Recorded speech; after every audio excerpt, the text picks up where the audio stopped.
바로 정치권 얘기로 넘어가 볼 텐데요. 바로 새누리당 얘기입니다. 친박 청산을 내세운 임명진 비대위원장과 서청원 의원 간의 설전이 정말 듣기에 너무 험악하다 싶을 정도로 오가고 있습니다. 자, 임명진 비대위원장이 악성 종양이다 이렇게 얘기한 데 대해서 서청원 의원이 발끈하고 나섰습니다. 어떤 얘기를 했는지 들어보시죠. 이런 버르장머리를 어디서 내가 배웠는지 모르겠어요. 성직자예요? 폭군입니까? 임 비대위원장이야말로 악정 종양의 성직자가 아닌지 되묻고 싶습니다. 당신이 말한 인적 청산의 기준에서 다른 정치인들이 할복을 이야기하기 전에 스스로 정치적 할복을 하는 것이 어떤지 묻고 싶습니다. 참 어떻게 너무 살벌한 단어들이 많이 나오고 있습니다. 갈수록. 그렇죠. 서청원 전 대표, 서청원 의원이 정치권에 데뷔한 게 1981년도입니다. 네. 거의 한 40년 가까이 돼 가는데, 지금 서청원 지금 의원이 지금 8선으로 최다선 의원이고요.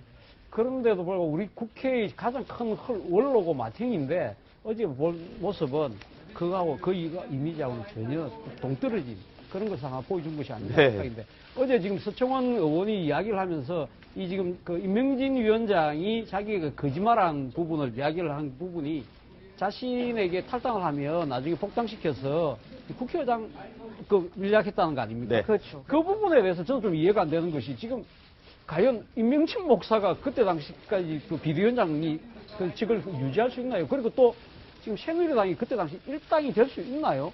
그런 부분들에 대해서 산전수전 다 겪은 서청원 의원이 그 말을 믿고 그것이 지금 기만당했다고 이야기하는 부분에 대해서는 그거는 저는 솔직히 수긍이 가지 않는 부분이고요. 어쨌든 간에 지금 이제 새누리당은 지금 거의 이 제2차 내용을 넘어서 당이 지금 풍비박산의 길로 가고 있는 셈인데, 그러나 임명진 비대위원장이 제가 봤을 때는 정치적 체나 이 지금 이 조직이 약하긴 합니다만은 여론의 지지, 대의적 명분을 갖고 있다는 측면에서 본다고 한다면 임명진 목사 쪽에 조금 더 이 성찬이 높아 보이는 것이 아니냐, 그런 생각입니다.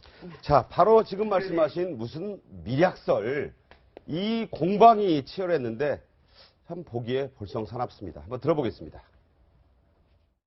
아이고, 대표님 이제 그만두시면 대통령 선거 끝나면 제가 노력해서 여담에 또 의장으로 모시도록 하겠습니다 그러더라고요. 고마운 얘기지만 생각해 보세요. 지금 제가 무소속으로 남아있거나 당을 떠나있거나 3당 4당이 돼버리면 의장이 될 수 있습니까? 그런 정치를 얻어서 저는 선의를 받아들입니다. 딜을 했다. 이거 보세요. 존경받는 팔선 의원님은 국회의장 될 수 있지 않겠어요? 또 나는 그런 얘기 해본 적도 없어요. 존경받는 의장이면 될 수 있지 않겠어요? 네. 다시가 있네요. 그러니까 존경 못 받고 있다라는 얘기를 네. 한 거고, 서청원 의원은요, 팔선 저기서 잔뼈가 딱 굵은 분이기 때문에, 네. 임명진 정치 한 번도 안 해본 분이 저렇게 혹한 얘기 한다고 해서 거기에 넘어갈 사람이 아닙니다. 그러니까 저것 때문에 뭐가 있었다, 그런 생각은 안 들어요. 왜냐하면 네. 서청원 의원이 그 얘기 듣는 순간 속으로 했어요. 택도 없는 얘기 하고 있네. 이랬을 반응인데, 저는요, 임명진 목사가요, 그래서 일본 같으면 정치적 할복한다. 그런 말을 썼잖아요. 근데요, 잘못 썼어요. 왜냐면, 일본 사무라이들이 할복할 때 보면요, 언제 할복을 하냐면요, 이게 본인이 명예를 지킬 때. 그렇죠. 명예를 지키고자 할 때, 뭔가 치욕스럽고 부끄러우고, 그래도 명예롭게 마지막 이거를 마감을 하고자 할 때, 그럴 때 할복을 하는 거 아닙니까? 그렇죠. 근데 친박은 그게 아니잖아요. 네. 이렇게 됐는데도 누구 하나 책임질려는 사람 없고, 이 투철한 좀비 정신으로 어떻게든 이 국면을 쭉 하게 견뎌나가보자. 투철한 좀비 정신으로 무장돼 있는 분들에게 명예롭게 할복하라. 그런 우물에서 숭늉 찾는 격이죠. 네. 근데 사전 미략설 관련해서 그게 아주 전혀 근거는 없지 않다고 저는 그렇게 봐요. 왜냐하면 뜬금없이 그런 얘기를 하지 않았을 거고, 미략의 정도는 아니지만 이렇게 얘기는 할 수 있겠죠. 탈당하시고 국회의장도 하셔야지 않겠어요. 이제 네. 그 정도 얘기는 충분히 임명진 비대위원장이 할 수 있는 거라고 생각하고요. 이제 그런 것 같아요. 그런데 사실 이 명분 싸움에 있어서는 사실 임명진 비대위원장이 또 여론도 등에 없고, 또 새누리당 내에서도 또 초선 의원들이 그런 얘기를 했다고 그러잖아요.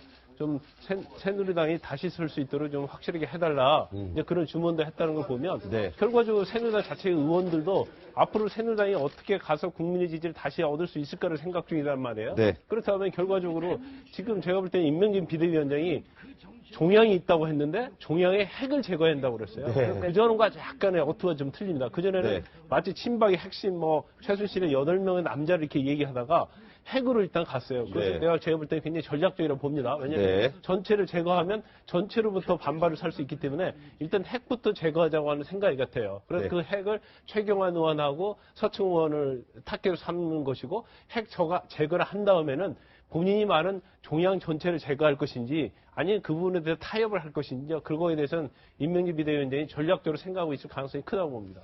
개혁보수신당 네. 새누리당과 이제 떨어져 나간 딴살림 차린 옛 동료들이라면 동료들인데 이렇게 비판했습니다. 네, 바로 김영우 의원이요. 국회의장직이 어떤 자리냐. 국민을 대표하는 의원들이 모인 입법부 수장 자리를 놓고 뒷거래, 은밀한 미락이 있었다면 온 국민을 속이는 일이다라고 하면서요.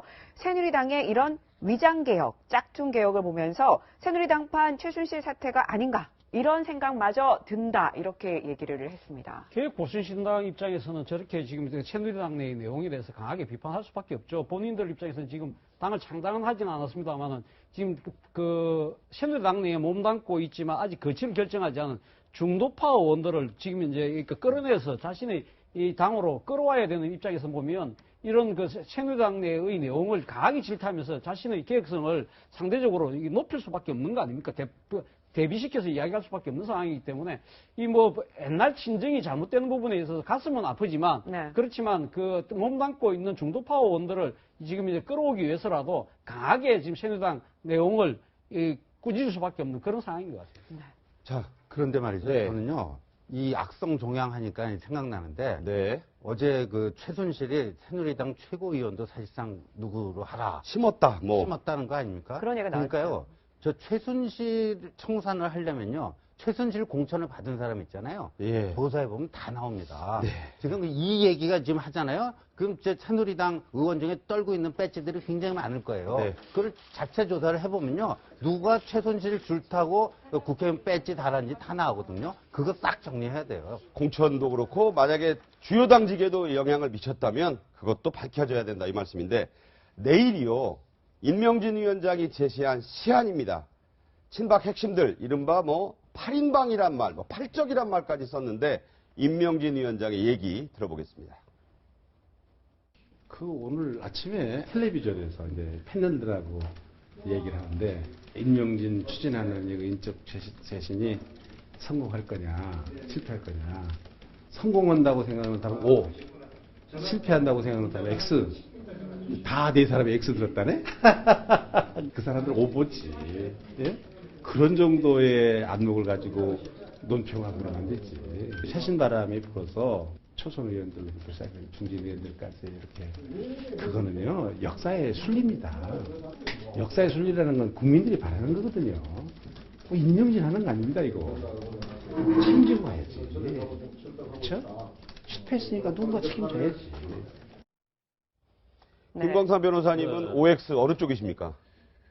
저는 뭐 OX 이렇게 단정적으로 얘기할 수 없어요. 네. 왜냐하면 네.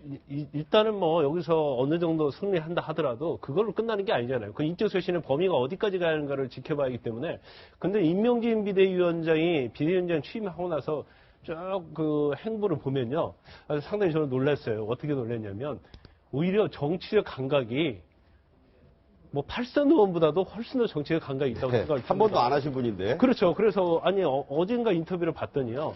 서청 의원이 기자 인터뷰 했다는데 내용 아십니까 하니까 어떻게 치고 나가냐면 탈당한다고 기자회견을 했겠죠. 이렇게 얘기를 하는 거예요. 상당히. 네, 예. 그래서 그게 아니고 임명진 비대위원장을 비난하는 말투로 얘기했다. 이렇게 얘기했다 하니까 그건 탈당하겠다는 얘기 아닙니까?